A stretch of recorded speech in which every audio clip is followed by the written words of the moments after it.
제가 질문 하나를 드리겠습니다. 예수님께서 왜 십자가에 못 박혀 돌아가셔야 했나요? 답은 안 하시겠지만 이 질문에 대답을 못 하시는 분들은 저는 없으리라 봅니다. 그러나 이 질문에 대해 답을 안다고 해서 우리의 삶이, 우리의 믿음이 이것과 일치하여 살아간다라고 말하긴 어려워 보입니다. 예수님의 이 십자가를 안다는 것은, 왜 돌아가셨는지 안다는 것은 곧 나의 죄가 무엇인지를 안다는 것도 의미합니다. 그래서 다시 묻겠습니다. 여러분의 죄는 무엇입니까? 무엇이 주님을 십자가에 못 박히게 하였습니까? 예수님께서 이 땅에 오신 이유, 육신의 몸을 입고 이곳에 오신 이유를 오늘 본문은 아주 잘 나타내주고 있습니다. 뿐만 아니라 이 본문 안에는 그러한 주님을 바라보는 우리의 신앙이 어떠해야 하는지도 매우 잘 표현되어 있죠. 오늘 그것을 함께 나누고자 합니다. 성경을 보면은 예수님의 십자가를 두고 많은 주변 인물들이 등장합니다. 빌라도, 헤롯, 군중, 관리, 군인, 여인들, 구레네 사람 시몬 등 또 함께 이제 좌우편에 달린 이제 행악자들도 있죠. 이렇게 다양한 인물들이 참 많이 등장합니다. 이러한 인물들은 직접적으로나 혹은 간접적으로 예수님의 십자가 사건에 다 관련이 있는 자들입니다. 그래서 이제 누가복음의 그 십자가 사건의 순서를 보면 이렇게 돼 있죠. 빌라도에게 처음에 갔다가 다시 헤롯에게 갔다가 다시 빌라도에게 와서 신문을 받은 후에 이제 십자가에 못 박히도록 내어줍니다. 그리고 오늘 우리가 읽었던 본문 32절, 33절을 보시면은 이제 예수님께서 이제 십자가에 직접 이제 달리시는 장면이 등장합니다. 그리고 34절에서 예수님께서 십자가에서 하신 이제 가상칠언 중에 이제 첫 번째 말씀이 등장하죠. 우리 그 34절 말씀을 한번 같이 읽어볼까요? 함께 읽어보겠습니다. 시작. 이에 예수께서 이르시되 아버지 저들을 사하여 주옵소서. 자기들이 하는 것을 알지 못함이니이다 하시더라. 그들이 그의 옷을 나눠 제비 뽑을세. 자, 예수님이 하신 말씀이 무엇이죠? 아버지 저들을 사하여 주옵소서. 자기들이 하는 것을 알지 못함이니이다. 예수님께서는 지금 십자가상에서 기도를 하셨습니다. 근데 그 기도의 내용은 죄사함, 용서에 관한 기도였습니다. 저들의 죄를 사해 달라고 간구하십니다. 그런데 저들은 지금 자기들의 죄를 알지 못하고 있음을 예수님께서 말씀해 주고 있습니다. 그럼 예수님이 말씀하신 이 저들은 누구일까요? 우리가 방금 읽었던 34절 후반절을 보시면은 그들이라고 나오죠. 그들. 이 그들이라고 언급한 자들이 바로 지금 예수님이 말씀하신 저들이기도 합니다. 특별히 우리가 읽은 23장 전체를 보시면요, 이 그들이라는 언급이 많이 나옵니다. 이 그들이라는 표현이 11번 나오고요. 이 그들과 같은 동의어로 무리라는 단어가 나오는데 이 무리가 6번 나옵니다. 그러니까 총 17번이 나오는 거죠. 자, 이 그들 혹은 이 무리들은 다 누구냐? 예수님을 고발했던 자들입니다. 이들은 예수님을 십자가에 못 박으라고 외쳤던 자들입니다. 그리고 이들은 십자가 상에 있는 예수님을 조롱했던 자들입니다. 자, 이 자들의 죄가 무엇일까요? 한마디로 이 자들은 예수님을 십자가에 못 박은 죄를 갖고 있습니다. 즉 아무 죄도 없는 분을 범죄자로 취급하여 십자가에 못 박아 죽었습니다. 그렇다면 예수님이 십자가에 못 박히신 이유가 나의 죄와 상관이 없는 건 아닌가요? 라는 생각이 드실 수도 있습니다. 그러나 그렇지 않습니다. 주님이 이 땅에 오신 이유는 단연코 우리의 죄 때문입니다. 우리를 구원하기 위해서 그리스도로 메시아로 이 땅에 오신 것이 맞습니다. 예수님이 말씀하셨던 저들 그리고 본문의 표현대로 그들 혹은 무리들은 예수님이 십자가에 못 박히도록 하였습니다. 다시 예수님이 말씀하신 그럼 저들은 정확히 누구일까요? 그 무리들과 그들은 누구일까요? 저는 이것을 오늘 세 가지로 크게 분리해서 보고자 합니다. 우리가 읽진 않았지만 오늘 본문 앞의 내용을 좀 살펴보도록 하겠습니다. 앞의 내용 21절부터 25절까지 말씀을 볼까요? 앞에 21절부터 25절까지 말씀 제가 읽어드리겠습니다. 그들은 소리질러 이르되 그를 십자가에 못 박히게 하소서, 십자가에 못 박히게 하소서 하는지라. 빌라도가 세 번째 말하되 이 사람이 무슨 악한 일을 하였느냐? 나는 그에게서 죽을 죄를 찾지 못하였나니 때려서 놓으리라 하니 그들이 큰 소리로 재촉하여 십자가에 못 박기를 구하니 그들의 소리가 이긴지라. 이에 빌라도가 그들이 구하는 대로 하기를 언도하고 그들이 요구하는 자 곧 밀랑과 살인으로 말미암아 옥에 갇힌 자를 놓아주고 예수는 넘겨주어 그들의 뜻대로 하게 하니라. 그들의 뜻대로 하게 하니라. 자, 그들이 외칩니다. 십자가에 못 박게 하소서. 빌라도는 이제 3번씩이나 말하죠. 나는 이 사람의 죄를 못 찾겠다. 그러나 결국 그들의 소리가 이겼다고 합니다. 빌라도는 그들의 뜻대로 예수님을 내어줍니다. 그리고 그들의 뜻대로 예수님을 십자가에 못 박도록 언도합니다. 즉 허락했다는 것이죠. 그리고 그들의 뜻대로 예수님은 십자가에 달리게 됩니다.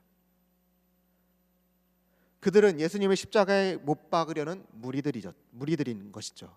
그런데 여기에서 유독 한 인물만큼은 굳이 그렇게까지 안 해도 된다라고 말한 사람이 있죠. 그게 누구죠? 바로 빌라도 총독입니다. 빌라도는 오히려 예수님이 무죄하다라고 말합니다. 그러면서도 그들의 뜻이 너무나 강하다 보니까 자기는 이 예수님에 대해서 무죄하다, 나는 더 이상 예수님의 이 피 흘림에 대해서 상관없다라며 손까지 씻는 장면이 누가복음에는 나오지 않지만 평행본문인 마태복음은 이것을 정확하게 표현합니다. 그래서 마태복음 27장 24절 말씀을 볼까요? 마태복음 27장 24절 말씀을 제가 읽어드리겠습니다. 빌라도가 아무 성과도 없이 도리어 밀란이 나려는 것을 보고 물을 가져다가 무리 앞에서 손을 씻으며 이르되 이 사람의 피에 대하여 나는 뭐라고요? 나는 무죄하다. 나는 무죄하다 라고 말합니다. 나는 무죄하다. 죄가 없다는 겁니다. 그럼 빌라도는 이 무리들과 지금 상관이 없는 걸까요? 그렇지 않습니다. 빌라도도 이 무리들과 결국 같은 자임을 오늘 본문은 분명하게 말합니다. 왜냐하면 빌라도가 아니면은 이 무리들의 요구가 절대로 관철될 수 없었기 때문입니다. 빌라도는 겉으로 보기에는 예수님의 죽음에 전혀 관여 안 한 것처럼 보이지만 그러나 실상은 이 빌라도의 언도로 인해서 예수님의 십자가 사건이 가능했다는 것을 지금 보여주고 있습니다. 누구보다도 이 빌라도의 이 행동은 예수님을 십자가에 못 박은 죄의 지분을 따졌을 때 가장 많은 지분을 갖고 있는 자가 바로 빌라도라는 것입니다. 법적으로도 그렇습니다. 판결을 해야 되는 판사가 죄 없는 자를 향하여 유죄를 선고하는 것만큼 큰 죄는 없습니다. 죄 없는 자를 죄도 정하지 않고 사형에 처하도록 판결하는 것만큼 가장 끔찍한 죄는 없습니다. 그런데 빌라도는 이 죄를 행하고서도 뭐라고 표현하죠? 나는 무죄하다. 자기는 무죄하다라며 손까지 씻는 행위를 하였습니다. 나는 죄가 없다. 이 모습이 누구의 모습일까요? 예수님이 의인인지는 다 압니다. 예수님이 의인이라는 것, 예수님이 선하다는 것 동의합니다. 그러나 예수님께서 왜 이 땅에 오셨는지, 예수님의 십자가가 왜 필요한지를 모르는 사람들이 있습니다. 뿐만 아니라 예수님께서 오신 이유, 나의 죄를 위해 오신 주님 앞에서 오히려 무엇이라고 말들 합니까? 난 죄 그렇게 없는데, 내가 지옥 갈 만큼 죄 지은 게 없는데. 세상 사람들이야 뭐 말할 것도 없습니다. 세상 사람들을 향해서 당신의 죄 때문에 예수님이 오셨고 십자가에 죽으셨다라는 사형리를 비롯한 복음을 제시하면 미친 사람 취급합니다. 더군다나 그들은 자신들이 죄인이며 자신들의 죄가 심각하다는 것을 인식하지 못합니다.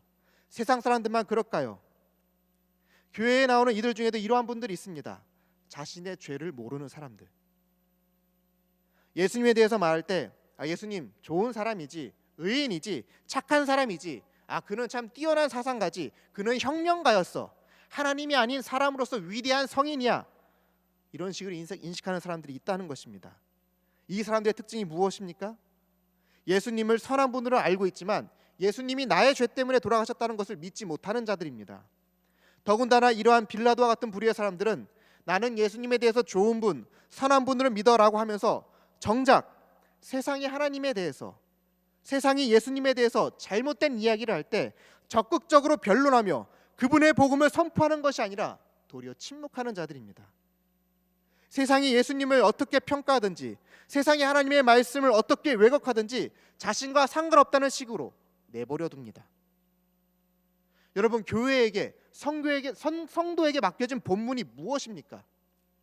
바로 예수 그리스도의 증인으로 살아가라고 말씀하신 것입니다. 주님의 증인으로. 그런데 세상이 예수님을 혁명가로, 그저 위대한 성인으로, 사상가로 취급하는데 아무도 이에 대해서 변론하지 못합니다. 세상이 성경 말씀을 난도질하고 철진한 역사책일 뿐이라고, 아니 성경은 소설책일 뿐이라고, 판타지일 뿐이라고 그렇게 말들을 하지만 미동도 하지 않습니다.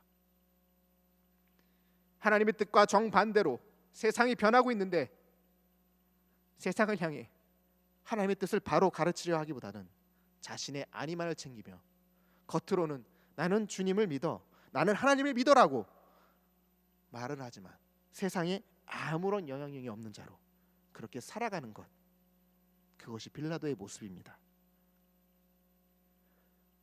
세상을 향해서 하나님의 말씀이 왜곡되는 것을 그저 보고만 계실 것입니까? 그건 빌라도의 비겁한 모습입니다. 세상이 교회와 예수님에 대한 왜곡된 정보로 사람들을 미혹하는데 그저 보고만 계실 겁니까? 빌라도의 비겁한처럼 그저 자신만의 안위를 위해 침묵하는, 결국 예수님을 십자가에 못 박히도록 내어준 빌라도 같은 자가 과연 누구일까요? 두 번째 부류, 백성입니다. 우리 34절 후반부터 찬찬히 볼게요. 34절 후반부터 보시면은 예수님이 말씀하신 후에 그들이 그의 옷을 나눠 제비 뽑을새. 35절 백성은 서서 구경하는데 관리들은 비웃어 이르되 저가 남을 구원하였으니 만일 하나님이 택하신 자 그리스도이면 자신도 구원할지어다 하고. 자, 여기 35절 보시면 이제 백성과 관리들이 나오는데요. 이제 백성을 뭐라고 표현하고 있죠? 백성은 서서 구경하고, 그리고 관리들은 비웃어 말하기를 다른 사람을 구원한 것처럼 하나님께서 택하신 그리스도라면 스스로 구원하다라고 이제 비웃고 있죠. 여기서 이제 백성만 먼저 보겠습니다. 백성, 그들은 말 그대로 구경꾼이라는 것입니다. 예수님의 십자가를 나의 죄 때문에 달리신 사건으로 보는 것이 아니라 그저 무덤덤하게, 그저 하나의 가십거리로, 참관자로서, 구경꾼으로서, 관람하는 자로서 있음을 지금 말해주고 있습니다. 이러한 부류들을 우리는 주변에서 쉽게 볼 수 있습니다. 교회를 다니지만 구경꾼으로 예배의 자리에 오시는 분들이 있습니다. 오늘은 어떤 말씀을 들려줄까? 오늘은 목사님께서 무슨 이야기를 들려줄까? 오늘은 정말 눈물 콧물을 쏙 빼놓는 감동적인 이야기였네. 가슴이 참 따뜻해지는 이야기야. 오늘은 참 재밌는 예화도 있었어. 혹여는 오늘은 좀 시간이 아깝네. 말씀을 통해 나의 죄를 대면하고 하나님의 사랑에 감격하는 것이 아니라 마치 한 편의 드라마나 영화를 보듯이 예배를 그저 관람하듯이 출석하는 이들이 있습니다. 백성들에게 있어서 예수님의 십자가 사건은 마치 로마인들에게 있어서 콜로세움의 검투사 경기처럼 그들의 오감을 자극하는 흥미로운 볼거리에 불과했습니다.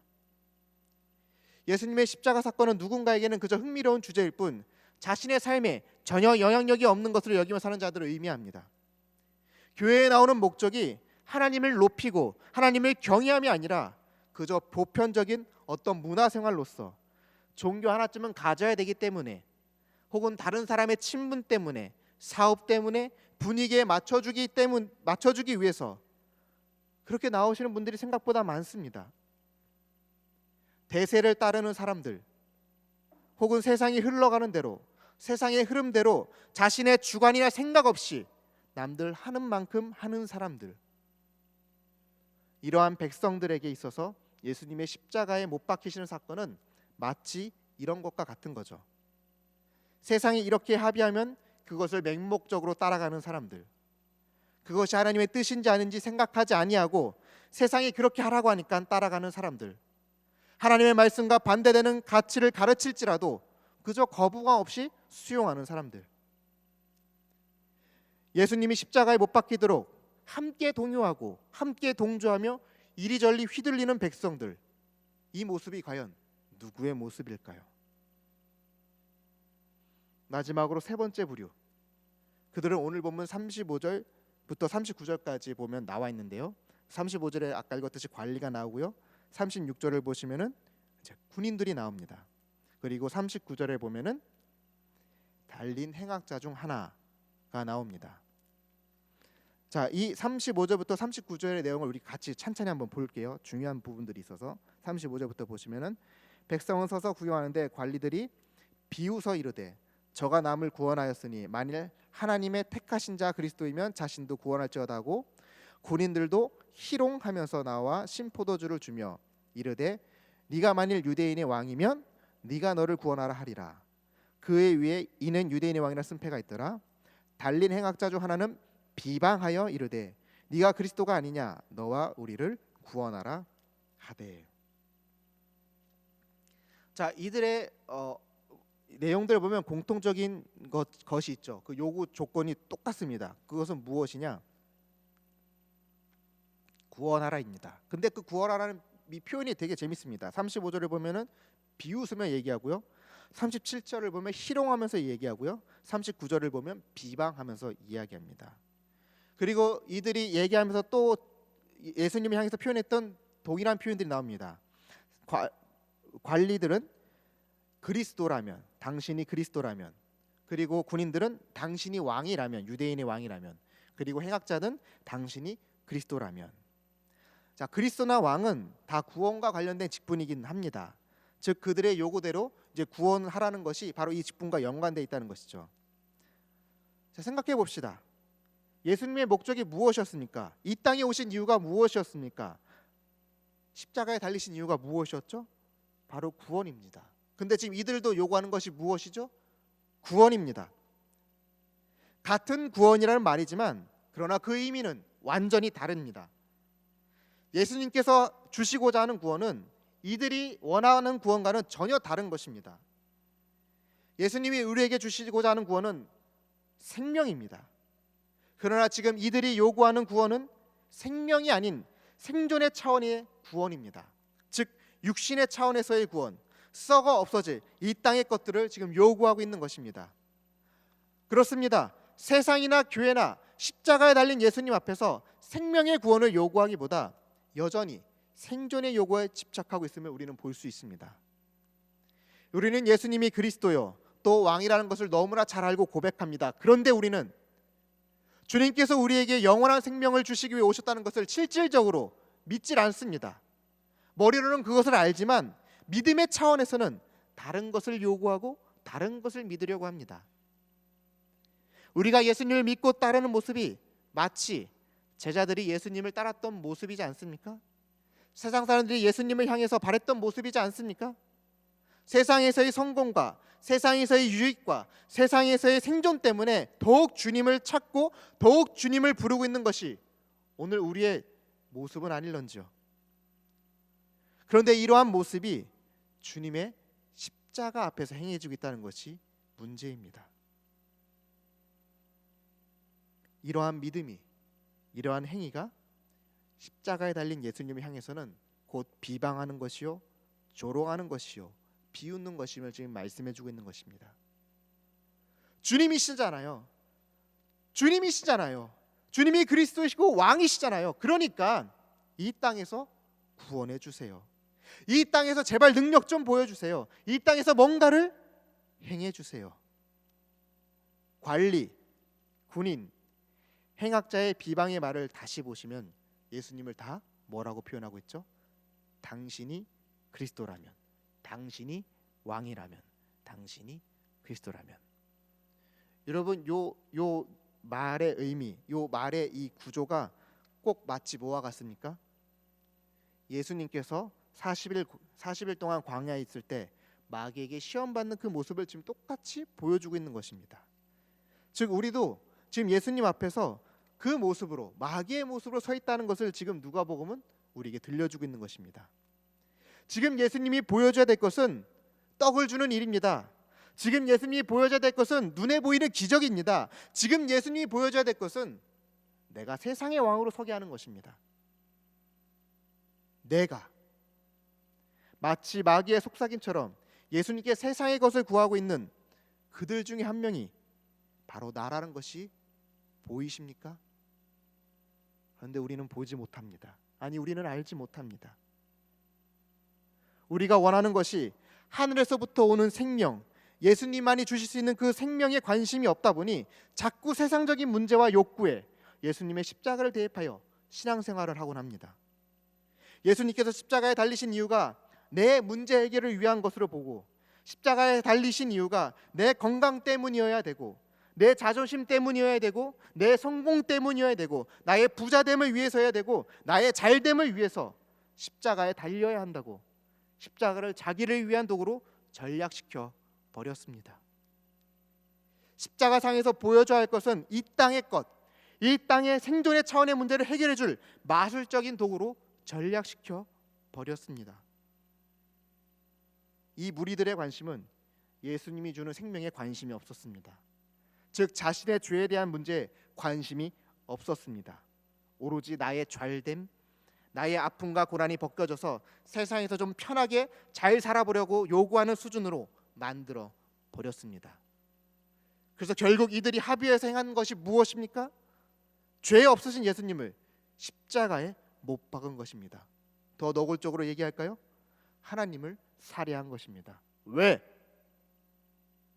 사람들은 나를 위해 오신 주님을 알아보지 못했기 때문입니다. 나의 죄 때문에 오셨다는 주님을 보지 못하고 자신의 욕망과 소원을 이루어 주실 메시아 그리스도를 원했을 뿐입니다. 나의 죄 때문에 오셨다는 주님의 사역과 생애는 죄가 죄인지 모르는 죄인들에게는 아무런 매력도 없었던 것입니다. 나에게 쓸모없는, 존재의 필요가 없는 자일 뿐이었었던 것이죠. 그렇기 때문에 죄인들은 자신들의 죄의 심각성을 전혀 모르기 때문에 예수님을 십자가에 거리낌 없이 죽일 수 있었던 것입니다. 오늘날 우리의 신앙은 어떻습니까? 나의 죄를 지적하고 나의 죄를 적나라하게 들춰내는 말씀보다는 내 삶이 어렵고 힘겨우니 위로가 되고 힘이 되는 말씀, 때론 감동이 되고 재미도 주고 유익한 말씀, 그것을 원하지 않으십니까? 그만큼 우리는 죄에 대해서 점점 둔감해지고 죄에 대한 경각심을 잃어가고 있습니다. 이미 예수님이 십자가에서 우리를 구원하였으니 죄의 삶에 대해서 더 이상 큰 감동도 재미도 없어 그저 공식처럼 알고 이해할 뿐입니다.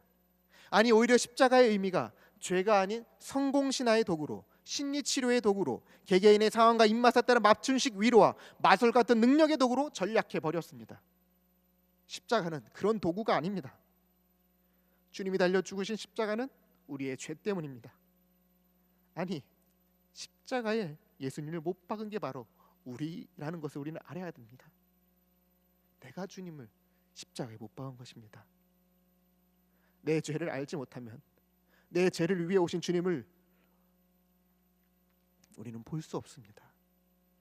2000년 전에 예수님께서 십자가에 못 박히셨던 그 사건이 오늘 이 시대에 예수님이 오시면 어떻게 될까요? 내 죄를 위해 오신 주님을 열렬히 환영할까요? 그분을 경배할까요? 아니요. 똑같은 일이 벌어질 것입니다. 십자가에 주님을 못 박는 일이 똑같이 일어날 수밖에 없으면 우리가 우리의 죄인됨을 인정하지 않고 죄를 알지 못하기 때문입니다. 우리는 또 우리의 욕망 때문에 주님을 십자가에 못 박아 죽일 것입니다. 그럼 우리의 이 죄를 어떻게 해결해야 할까요? 지금 우리는 누가복음을 보고 있지만 누가가 쓴 성경이 하나 더 있죠. 그게 무엇입니까? 사도행전입니다. 우리 사도행전 2장 36절 말씀을 좀 보도록 할까요? 사도행전 2장 36절 말씀. 제가 읽지 않고 우리 같이 읽어보겠습니다. 사도행전 2장 36절 함께 읽겠습니다. 시작. 그런즉 이스라엘 온 집은 확실히 알지니 너희가 십자가에 못 박은 이 예수를 하나님이 주와 그리스도가 되게 하셨느니라 하니라. 아멘. 자, 이 내용은요, 베드로가 오순절 이제 성령의 역사를 통해서 하나님의 큰 일, 즉 복음을 선포하는 내용입니다. 그리고 이 설교의 맨 마지막 구절이 바로 이 내용인데요. 지금 베드로가 지금 무엇이라고 말하고 있죠? 설교 말미에 너희가 십자가에 못 박은 이 예수, 너희가 십자가에 못 박은 예수. 여러분, 예수님을 십자가에 못 박은 자가 정확히 누구죠? 그 당시 군인들입니다. 그러나 베드로는 지금 군인들이 못 박았다고 하잖아요. 지금 누가 못 박았다고 얘기하죠? 너희라고 얘기하고 있습니다. 너희. 명절에 모여있는 모든 사람들을 향해서 말합니다. 너희가 예수님을 십자가에 못 박았다. 이 이야기를 들은 사람들의 반응이 어떻게 되었을까요? 37절 말씀입니다.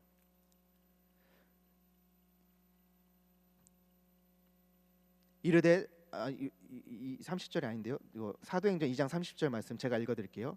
그들이 이 말을 듣고 마음에 찔려 베드로와 다른 사도들에게 물어 이르되 형제들아 우리가 어찌할꼬 하거늘. 다시 읽어드리겠습니다. 그들이 이 말을 듣고 마음에 찔려 베드로와 다른 사도들에게 물어 이르되 형제들아 우리가 어찌할꼬 하거늘. 우리가 어찌할꼬.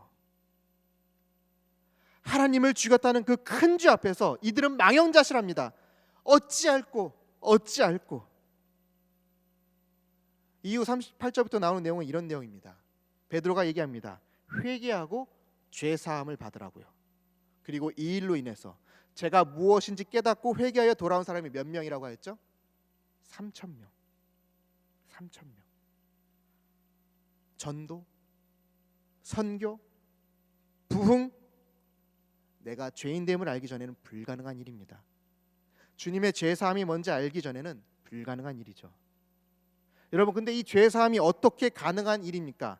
어떻게 이 죄사함이 우리에게 주어진 것입니까? 바로 십자가상에서 주어진 것입니다. 다시 오늘 본문 누가복음 34절 말씀을 우리 다시 볼까요? 이에 예수께서 이르시되 아버지 저들을 사하여 주옵소서.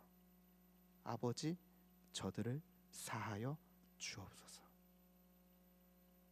예수님께서 생명을 내어주시면서 하신 기도가 바로 우리가 하는 것을 알지 못하는 죄에 대한 것이었습니다.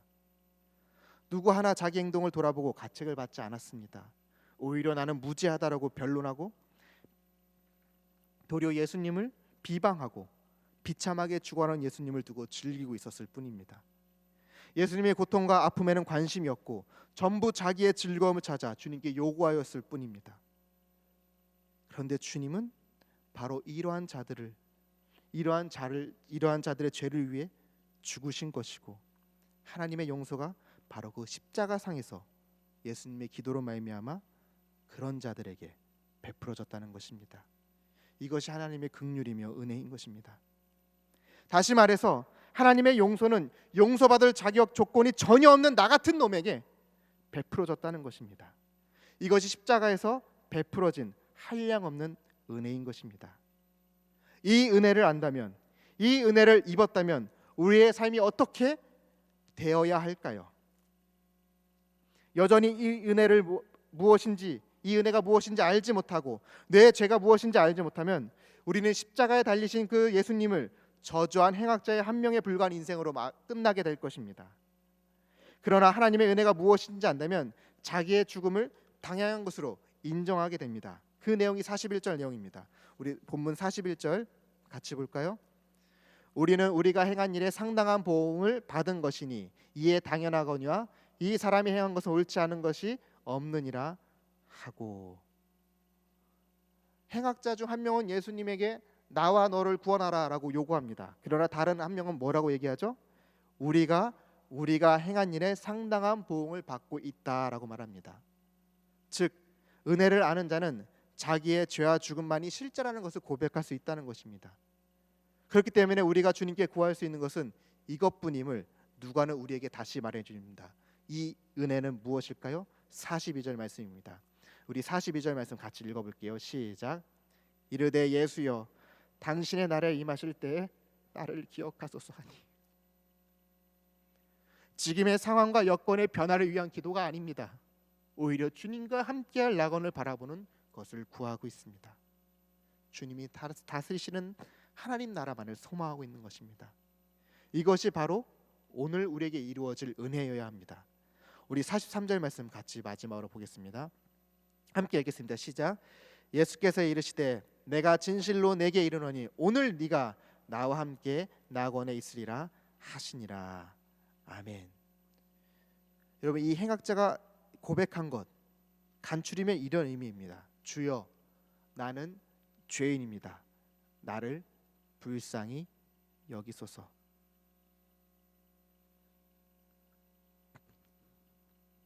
주여 나는 죄인입니다. 나를 불쌍히 여기소서. 예수님의 십자가 은혜가 무엇인지 아는 자만이 할 수 있는 고백입니다. 그리고 이 고백을 통해 주어진 은혜가 바로 주님과 함께하는 하나님의 나라의 삶이 이루어진다는 것입니다. 사랑하는 대구제일교회 성도 여러분, 나의 죄가 무엇인지 보이십니까? 그리고 나의 죄를 위해 주님이 하신 그 기도가 얼마나 큰 사랑인지도 보이십니까? 이제 우리가 십자가를 볼 때마다, 주님을 생각할 때마다 해야 될 고백, 또 그 기도가 무엇인지도 보이십니까? 십자가를 내 욕망의 도구로, 이 땅의 생존의 차원의 도구로 보는 자가 아닌, 내가 주님을 십자가에 못 박은 죄인이었음을, 용서받을 수 없는 죄를 지었음에도 그런 나를 위해, 나의 죄를 위해 기도하신 그 주님의 은혜를 깊이 묵상하며 주여 나를 불쌍히 여기소서라며 염치 없지만 그 은혜를 의지하며 이 사순절을 의미 있게 보내는 저와 여러분들이 되길 주님의 이름으로 간절히 축복합니다. 기도하겠습니다. 주님,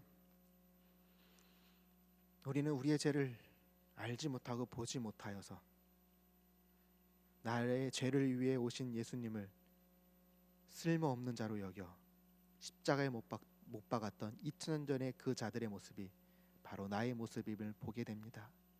내가 예수님을 십자가에 못 박았습니다. 그러나 못 박고 있는 나를 향하여서 주님은 기도하셨습니다. 주님, 저의 죄를 용서하여 주옵소서. 그 은혜로 말미암아 내가 살게 된 것을 이 시간 고백하며, 주님, 우리가 십자가를 볼 때마다, 주님을 생각할 때마다 내 욕망의 도구로서 십자가를 보는 것이 아니라 주여 나를 불쌍히 여기소서라는 죄인만이 할 수 있는 그 고백을 통하여서 하나님 나라를 경험하는 오늘 우리의 삶이 될 수 있도록 인도하여 주옵소서. 예수님의 이름으로 기도하옵나이다. 아멘.